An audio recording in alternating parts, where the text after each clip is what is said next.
sous le haut patronage du ministre de l'Environnement et du Développement durable, M. Mohamed Abdelkader Moussa Helem, s'est tenu aujourd'hui à l'hôtel Sheraton la troisième réunion du comité de pilotage de l'étude de préfiguration du mécanisme financier du plan d'investissement climat pour la région du Sahel.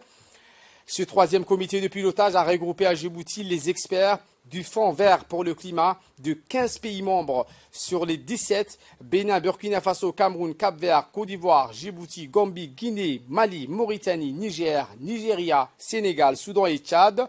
Les experts du Royaume du Maroc, pays partenaire fondateur de la CCRS.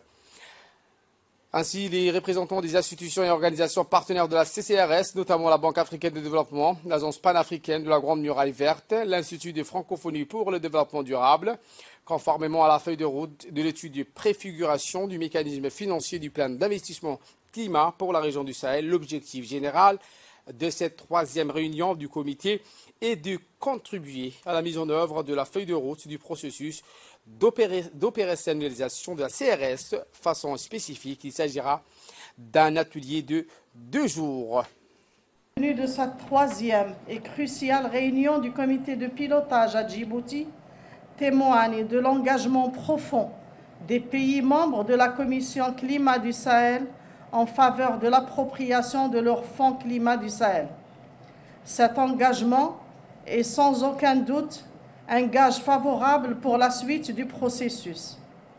À cette occasion, nous voudrions également présenter nos chaleureuses félicitations et nos remerciements au cadre transitoire opérationnel de la CCRS pour leur précieux travail de coordination entre les pays de la région, car cette troisième réunion marquera, Inch'Allah, la dernière phase d'un travail d'intelligence collective mené dans les règles de l'art et avec les meilleurs standards internationaux. Fondée en 1988, la ville de Djibouti est reconnue par ses traits de terre sahélienne, à travers notamment les précipitations rares et les températures moyennes mensuelles variant entre 41 degrés Celsius à 27 degrés Celsius qui caractérisent son environnement physique.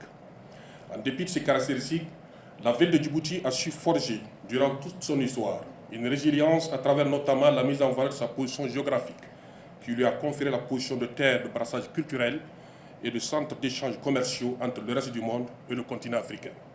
Ce qui lui a valu d'ailleurs d'être surnommé perle du golfe de Tajoura.